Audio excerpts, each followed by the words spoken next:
Fala pessoal, tudo beleza? Aqui é o Alan Eletricista, AG Serviços Elétricos. Quero aqui só esclarecer algumas dúvidas que algumas pessoas têm aí relacionado à instalação elétrica. Acontece muito aí, às vezes algum cliente me liga relatando que o disjuntor está desarmando e tal. Quando liga o chuveiro, o disjuntor fica desarmando. Aí me perguntam se a solução é simplesmente ir lá e trocar o disjuntor, né? E às vezes eu até já falo, né? Eu preciso trocar meu disjuntor porque o meu disjuntor está desarmando. Mas será que essa é a verdadeira solução definitiva do problema? Só ir lá e tirar o disjuntor de capacidade inferior e fazer a substituição por um maior capacidade corrente? Nem sempre é a solução. A maioria das vezes não é a solução. Por quê? O disjuntor, a função dele não é só desligar e ligar. A função dele é proteger todo o cabeamento do circuito.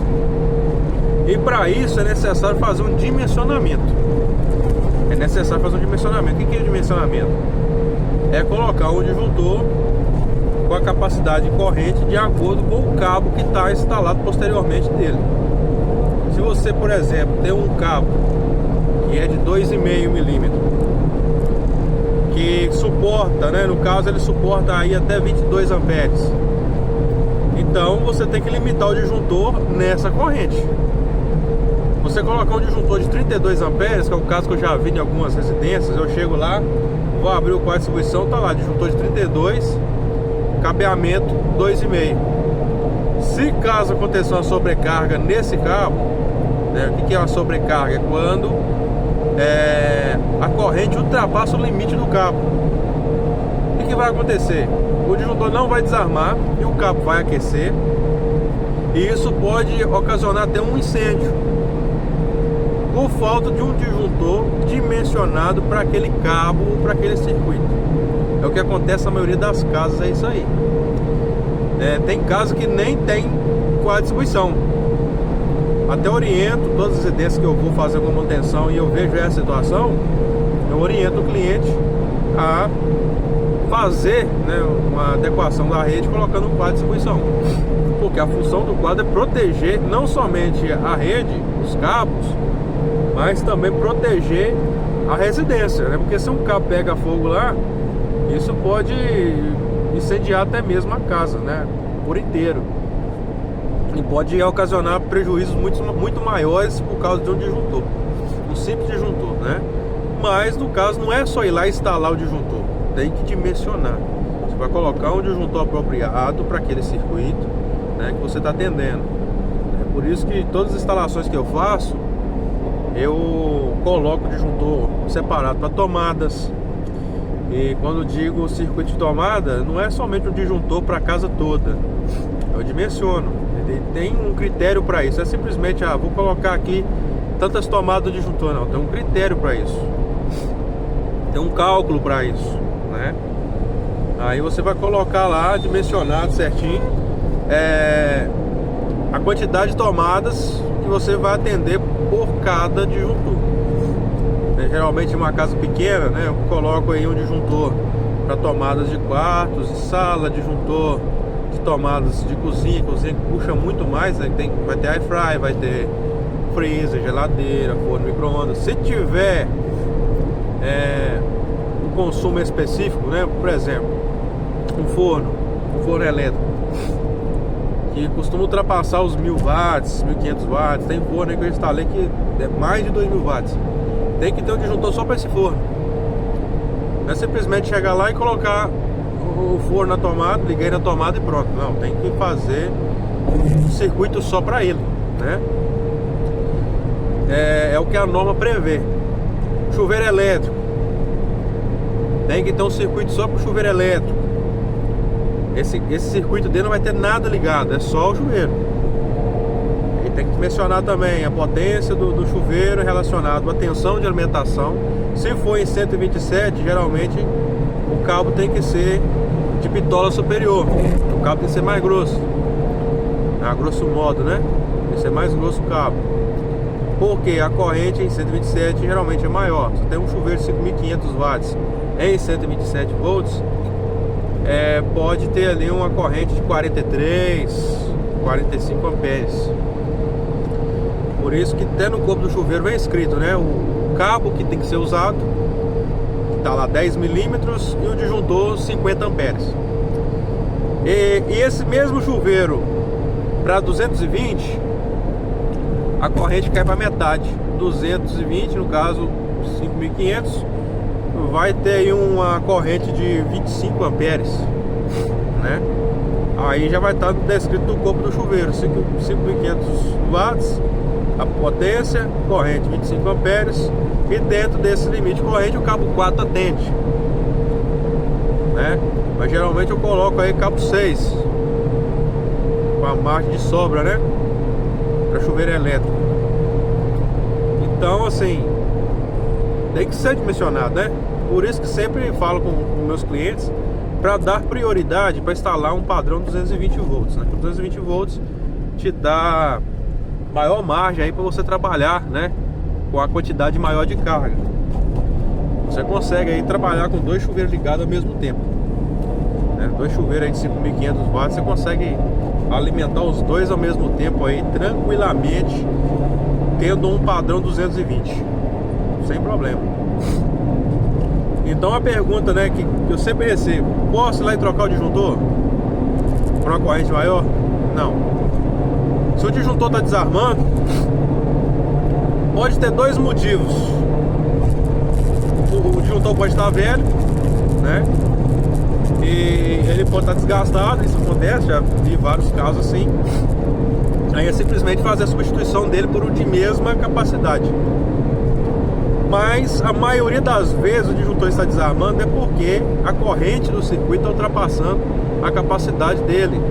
E você trocar ele com o disjuntor maior, aí você vai tirar a proteção, né? Você chega numa casa lá, o cabo é 6 milímetros.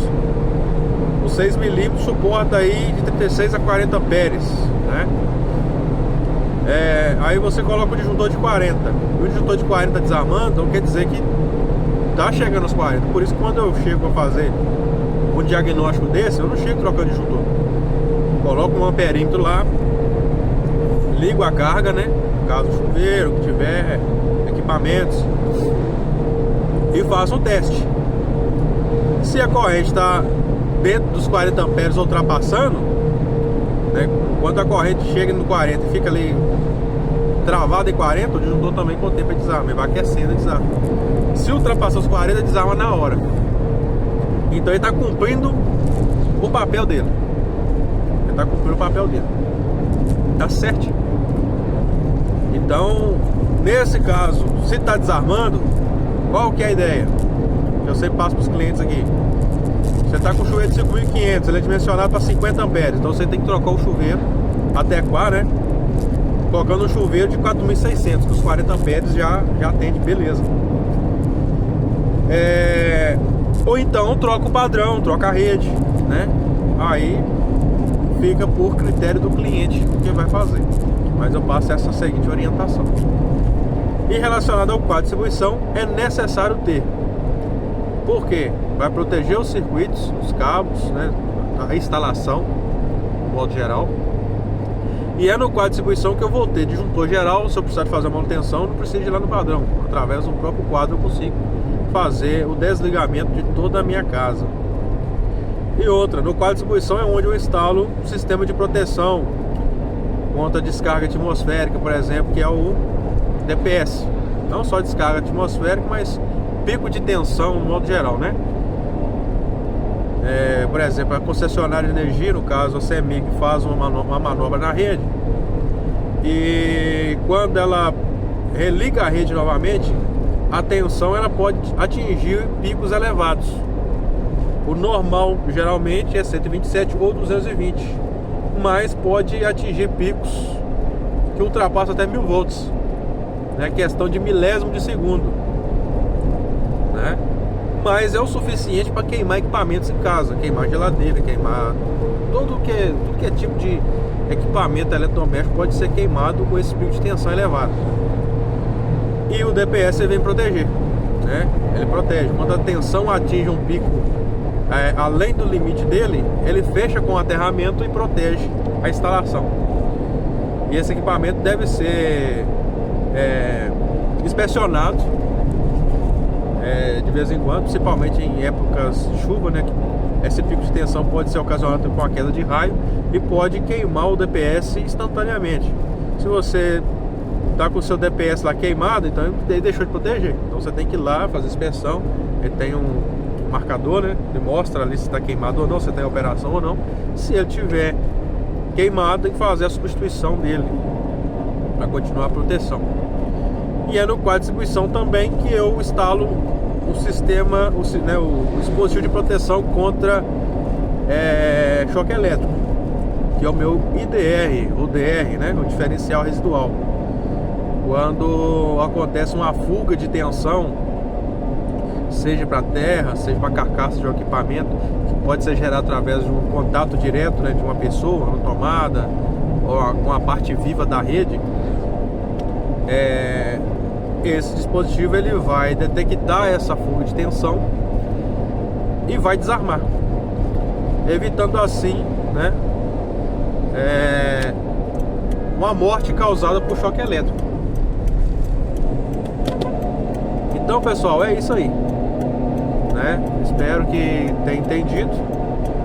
Esse vídeo ficou um pouco longo, mas é só para fazer esclarecimentos, né? Como funciona aí a rede elétrica, né? A proteção, os disjuntores, né? E isso vem a somar aí no nosso entendimento e mostrar também que nem muitas pessoas pensam, esse tanto de disjuntor que você instala, isso aí é só para enfeitar o quadro. Não, pessoal, não é para enfeitar o quadro. Cada disjuntor que está ali, ele está cumprindo sua função, ele está protegendo, né? E na ausência dele, pode acontecer de ter um acidente, ter um incêndio e causar problemas maiores, né? Então, qualquer coisa, né? Fala aí com a gente, chama a G Serviços Elétricos, nos aciona, a gente vai, faz um orçamento e adequa a rede, faz a adequação legal aí, coloca a quadra de distribuição, disjuntores, se precisar trocar o padrão também, a gente troca, né? E faz um serviço aí de qualidade que só a G Serviços Elétricos sabe fazer. Beleza, pessoal? Aquele abraço, tamo junto.